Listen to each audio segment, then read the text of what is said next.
Once there was a skeptical, non-religious man who just couldn't swallow the Jesus story about God coming to earth as a man. One snowy evening, as he sat by the fire reading, he was startled by a loud thud against his house. Then another, then another. He went outside to discover a flock of birds huddled miserably together in the snow. Caught in the storm, they had been desperately seeking shelter and tried to fly into his living room window. His heart went out to the stunned little creatures. He didn't want them to lie there and freeze. He thought about his barn. It would provide a warm shelter if he could only direct the birds into it. He opened the barn doors wide and turned on the light. And then he thought maybe food would entice them because he waited and they wouldn't go in. So he sprinkled a trail of breadcrumbs in the snow to the doorway of the barn. But the birds continued to flap helplessly in the snow. They were afraid of him. They didn't want to follow his directions. He tried catching them. No success. He tried shooing them into the barn, but to his dismay, they scattered in every direction except toward the warm, lighted barn, except to the place of safety that he wanted to provide for them. He realized that they were afraid of him. To these helpless small birds, he was a huge, terrifying creature. If only I could think of some way to let them know they can trust me, that I'm not trying to hurt them, but I'm trying to help them, he thought. But how? Any move he made seemed to frighten them. They would not follow him.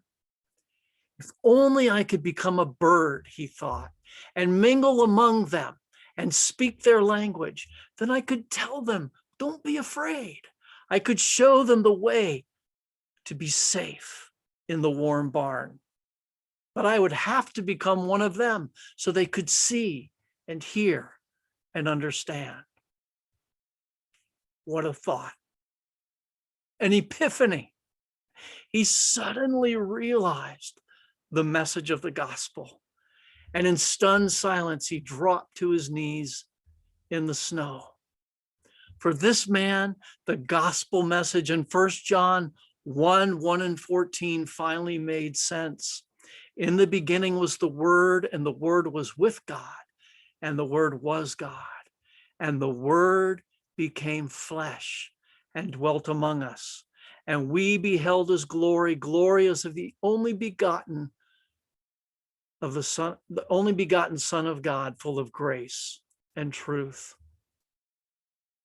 The book of Hebrews powerfully sums up this truth. Because God's children are human beings made of flesh and blood, the Son also became flesh and blood. For only as a human being could he die, and only by dying could he break the power of the devil who had the power of death. Only in this way could he set free all who have lived their lives as slaves to the fear of dying. We also know, it says in Hebrews, that the Son did not come to help angels, he came to help the descendants of Abraham.